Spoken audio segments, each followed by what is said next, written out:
A seguir, Hora da Notícia.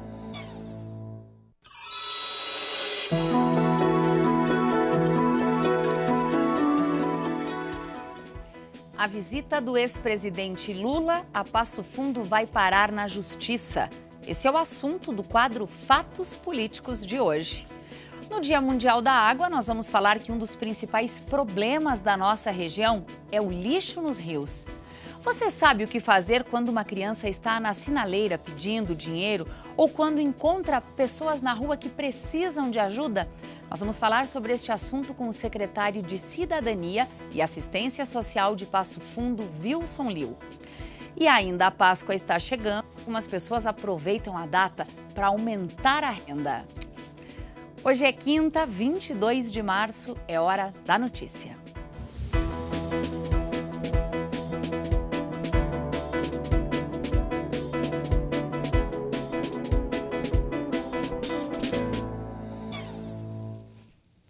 Dia 22 de março é o Dia Mundial da Água. Aqui em Passo Fundo, algumas entidades estão realizando atividades de conscientização.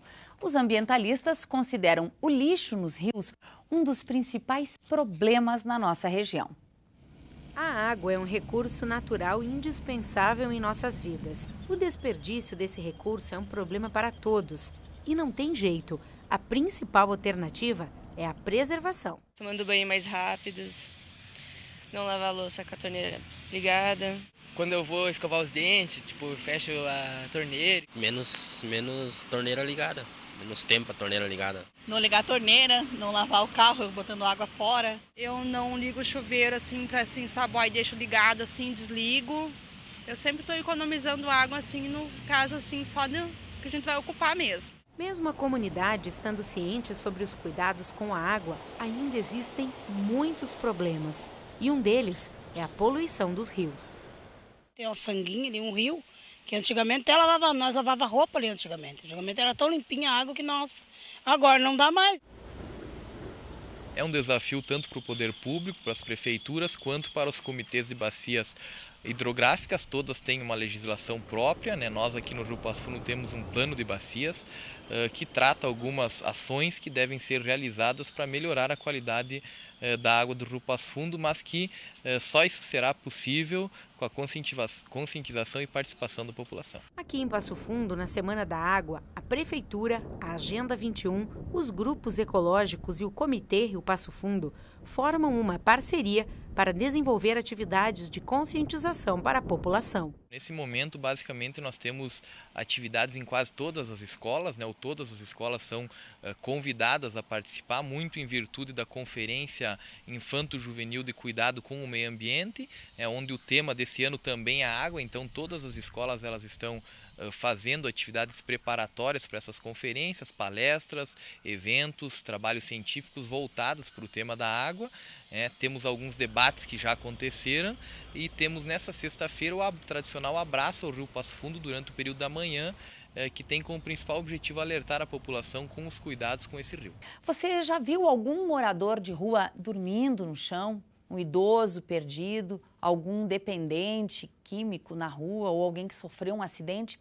Você sabe o que fazer, quem procurar nessas situações? Bom, para esclarecer esse assunto, nós convidamos hoje o secretário de Cidadania e Assistência Social de Passo Fundo, Wilson Liu. Secretário, seja bem-vindo ao PFTV. Para a gente é um prazer lhe receber aqui para falar de um assunto que, com uma certa frequência, a gente acompanha nas ruas de Passo Fundo. Quando uma pessoa, de maneira geral, se depara com alguém em situação de rua, quem enxerga isso deve fazer?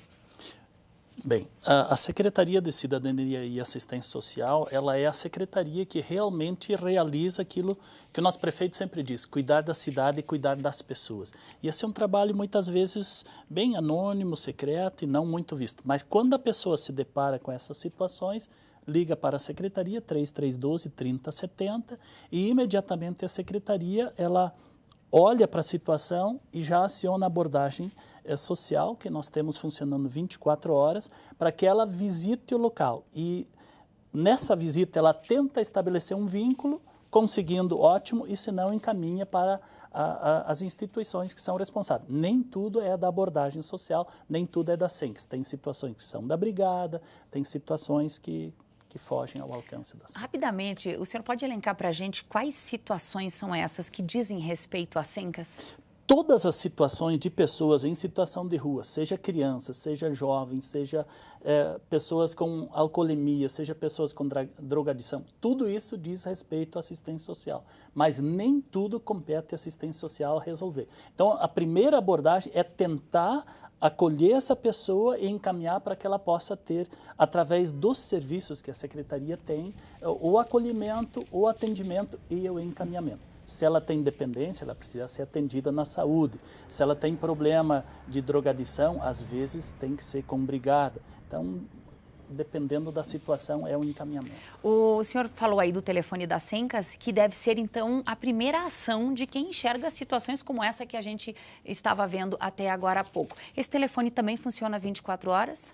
Não, esse telefone funciona durante o dia. Nós temos também o telefone da abordagem, que as pessoas podem também acionar. Nós elaboramos, inclusive, um pequeno folder que nós distribuímos em toda a cidade, indique o caminho da cidadania e não o caminho da esmola. E aqui constam os serviços que nós temos e o contato dos serviços. Porque muitas vezes a pessoa vai lá e ela enxerga e ela dá um cobertor, ela dá roupa, ela dá um calçado, ela dá um alimento e dali a pouco ela se torna vítima dessa ação que objetivamente ela achou que fosse boa, mas ela criou um círculo vicioso e ela se torna vítima. Então, este caminho não é um caminho que nos ajuda. Da mesma forma, quando há criança na sinaleira, o ECA, é claro, não pode.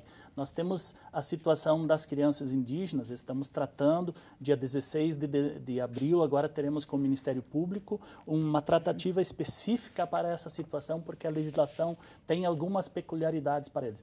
Não adianta dar esmola, indique o caminho da cidadania. Bom, dificilmente toda a população tem acesso a todos esses números, então acaba sendo o número da SENCS uma referência. Perfeito. Ele funciona basicamente em horário comercial. Ao Perfeito. ligar lá, quem atende, obviamente, está preparado e consegue conduzir o próximo passo. Imediatamente. E nós temos feito ações na rua, onde nós visitamos o comércio, especialmente a área central, onde naturalmente as pessoas em vulnerabilidade se concentram mais e é fácil de entender por quê. Então nós fazemos e temos previsto agora para o mês de abril uma nova ação para visitar o comércio, entregando e se conversando com as pessoas, para que elas nos ajudem a indicar o caminho da cidadania e não da esmola. O senhor trouxe alguns números para a gente que dizem respeito ao ano passado, o número total de atendimentos, quantos em estado de drogadição ou fazendo uso de álcool. Que dados são esses, secretário? Eu tenho aqui o relatório completo, Thaís, e é bom o telespectador saber, do serviço de abordagem de rua, o serviço do Centro Pop, que acolhe essas pessoas, e a Casa de Passagem, que é o albergue. Então, esse serviço atendeu 673 pessoas, que resultaram em 15.500 atendimentos. E desses, 251 pessoas têm dependência química. Desses, 215 são homens, 20 são mulheres. Os homens, a grande maioria, entre os 18 e 59 anos. Então, são dados que estão disponíveis e a Secretaria ela vai estudando e vai tentando entender esses perfis para que a gente possa ver. Se nós quisermos olhar a população, esses moradores ou pessoas em situação de rua, eles fizeram 5.500 lanches no Centro Pop. Pense bem a população. Na Casa de Passagem, que é o nosso albergue, foram servidas 24.000 refeições, entre café, almoço e janta. Essas pessoas, se o município não tivesse esses serviços, eles estariam batendo nas nossas casas. Ou nós teríamos, talvez, multiplicado infinitamente o número daqueles que estão realmente em situação de rua. Nós temos 187 pessoas em situação de rua. Não significa que elas estejam na rua, estão em situação. À noite elas dão um jeito e voltam. Nós conseguimos no ano de 2017 retirar 11, saíram da situação de rua e voltaram para o seu convívio. Estão definitivamente fora. Parece pouco, mas é muito. Porque às vezes você faz uma abordagem, veja, Nós atendemos 673 pessoas, isso resultou em 15.500 atendimentos. Então, o telespectador faz uma ideia de quantas vezes a pessoa tem que ser abordada e reabordada, até criar um vínculo, e aí ela aceita e adere ao serviço. Aí ela tem acompanhamento psicológico, ela tem acompanhamento de assistente social, tem tratamento nos CAPs ou no hospital municipal, que tem sido extremamente solícito e tem nos ajudado bastante nesse processo. Tá certo. Obrigada, secretário, pelas informações. Acho que vale bem rapidinho só reforçar o telefone das Sencas. 3312-3070. Muito obrigada. Um bom dia de trabalho. Obrigada.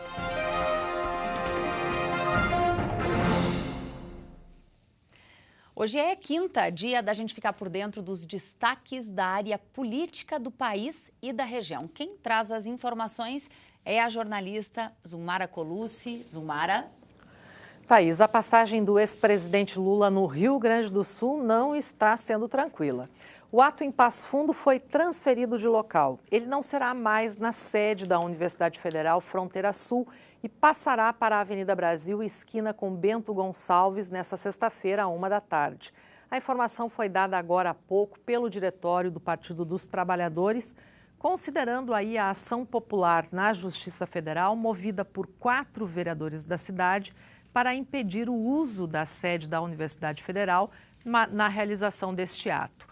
Um outro movimento, só que por parte do Ministério Público Federal, investiga possível improbidade administrativa no uso do espaço público.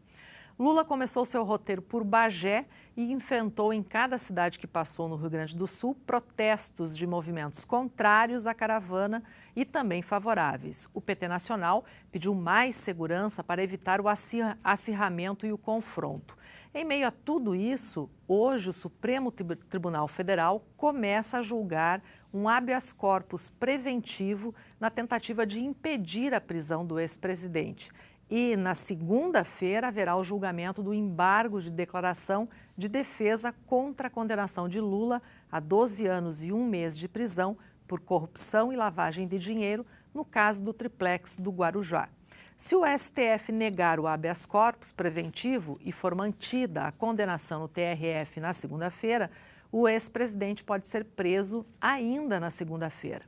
Independentemente de qualquer resultado, hoje o Partido dos Trabalhadores informa que mantém a caravana no Rio Grande do Sul até sexta-feira. Obrigada, Zumara, pelas informações. Bom trabalho para você. Obrigada, Thaís.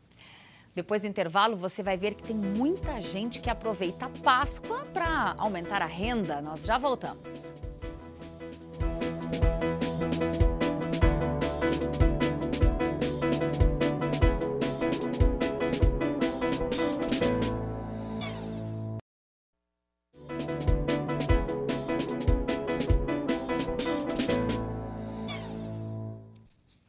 Neste domingo tem eleições para a diretoria das associações de moradores de Passo Fundo. A cidade conta com 125 bairros, vilas e loteamentos e 94 associações. O Gemar Mentini tem outras informações. Domingo é um dia importante para os moradores de bairros de Passo Fundo porque tem eleição da UAMPAF, a União das Associações de Moradores de Passo Fundo. A gente conversa com o presidente da UAMPAF, o Luiz Valendorf, para saber como é que estão os preparativos para esse importante dia domingo, Luiz. Como é que estão os preparativos para as eleições? Na verdade, eu queria aproveitar a oportunidade aqui e fazer um chamamento para a nossa população. Que no próximo dia 25, então, no domingo, nós temos uma grande eleição aqui em Passo Fundo, que é a eleição das associações de moradores. Começa às 8 da manhã, vai até às 16 horas da tarde. Importante dizer quem pode votar. Quem pode votar para presidente de bairro são pessoas acima de 16 anos, leva lá sua identidade e também o comprovante de residência, que na hora pode votar para o presidente do seu bairro. Certo. E Luiz, outra coisa, as eleições vão ser só aqui ou vão ter outros pontos também? Na verdade, a eleição é nos bairros de Passo Fundo, nos 70 bairros inscritos aqui para concorrer. Eu digo para vocês que é uma eleição importante para o município. O movimento comunitário, nos últimos anos, vem trabalhando muito pelo desenvolvimento da cidade. Eu não tenho dúvida, pelo comprometimento que os líderes comunitários têm, vai ser uma grande eleição, mas depende muito também, já, da nossa população em poder participar nesse próximo domingo. Porque a pessoa indo votar fortalece o movimento comunitário, fortalece o presidente de bairro. Assim, desta forma, ele vai ter uma maior representatividade perante os órgãos públicos. Então, qual é a atribuição da pessoa que for eleita como presidente? Primeiro, quero dizer que para presidente de bairro, como para mim, como presidente da UAMPAF, nós fizemos esse serviço voluntário. Ninguém ganha nada para isso, entendeu? E a função do líder comunitário, não só do presidente, mas do vice-presidente, do tesoureiro, dos secretários, dos membros do Conselho Fiscal, é representar aquela comunidade, representar o bairro, pedir as melhorias para aquela comunidade. E muitas vezes mesmo, o presidente do bairro é incompreendido pela sua própria comunidade. E eu quero dizer aqui para todos vocês que estão nos ouvindo, o posto de saúde, a escola infantil, o asfalto, a iluminação pública, não tenham dúvida que tudo isso tem a mão do presidente do bairro na atuação nas melhorias da comunidade. Ok, obrigado, presidente. Só reforça então os horários para as eleições de domingo. Importante dizer, pessoal, é no domingo, dia 25, a partir das 8 da manhã até as 16 horas. Os locais de votação é em locais públicos e de fácil acesso. Eu repito, você leva aí com a sua identidade, também com o seu comprovante de residência e já pode votar e fortalecer a democracia comunitária no próximo domingo, que eu não tenho dúvida, vai ser uma grande eleição. Ok, muito obrigado, presidente Luiz Wallendorf, o atual presidente do AMPAF. Lembrando que são cerca de 70 chapas inscritas. A gente volta para o estúdio.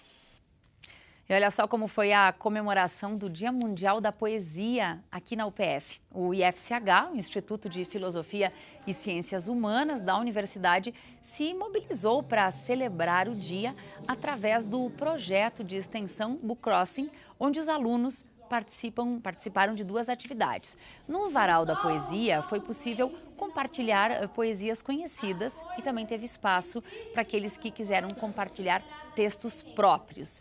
Já o Minuto Poesia foi um espaço para declamações e leituras. Sequer colocado, nenhuma carta escrita ou recebida. Todos os homens voltam para casa. Estão menos livres, mas levam jornais e soletram o mundo sabendo que o perdem. Os próximos dias devem ser de instabilidade aqui na região. A temperatura sobe e pancadas de chuva não estão descartadas. Veja os detalhes.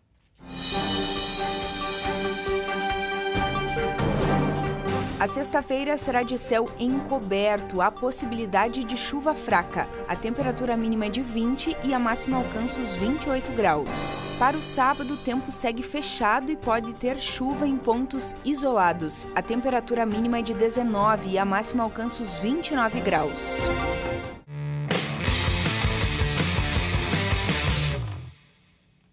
Hoje, o Esporte Clube Passo Fundo, que tem apoio da UPF, volta a entrar em campo. O time joga contra o Igrejinha no Estádio Vermelhão da Serra. A partida começa às 8h15 da noite e é válida pela 4ª rodada da divisão de acesso. A Páscoa é aquela data literalmente doce. De uma maneira ou outra, quase todo mundo gosta de presentear com pequenas guloseimas, casquinhas de amendoim, ovos de Páscoa.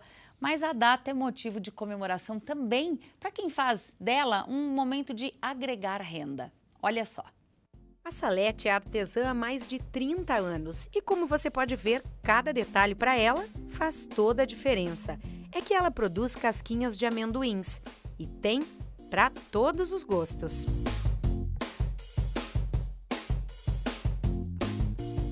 Além das casquinhas, a Salete também faz bolachas artesanais. Em épocas como a Páscoa, por exemplo, ela produz em torno de 1000 casquinhas, vendidas a R$ 5,00 cada. Salete está aposentada e o que no início era arte, hoje ajuda nas despesas da casa. É um artesanato que eu adoro e eu acho que isso vem de criança, que eu ganhava uns ninhos de Páscoa, meu pai não sei de onde alguém fazia e eu fiquei sempre com aquilo guardado na minha memória e eu comecei a fazer e primeiro era fazer por fazer e depois comecei a comercializar e hoje eu vendo, isso faz parte do meu orçamento. Já a Camila está iniciando a carreira de confeiteira. Começou fazendo bolos de festa apenas para a família. No momento, Ela faz ovos de Páscoa de colher e vende sobre encomenda por R$ 35. A ideia deu tão certo que a confeitaria é o emprego fixo da moça. Na verdade, a minha irmã sempre fez os ovos de Páscoa, aí surgiu essa ideia de fazer, né? A minha tia também lida com os bolos, aí eu aprendi com elas a como confeitar um pouco mais, né? Pretendo me dedicar a fazer mais cursos para se aperfeiçoar. Então, se você está pensando em empreender no ramo de doces e chocolates, aqui vão algumas dicas que deram certo com a Salete a Camila. Defina com clareza o público, teste os produtos com parentes e invista em divulgação. Essas foram as informações de hoje. O Hora da Notícia reprisa à noite em 2 horários, às 7h30 e às 10h30, às 10h30 também pelo Facebook. A gente volta amanhã ao vivo, ao 12h30. Até lá!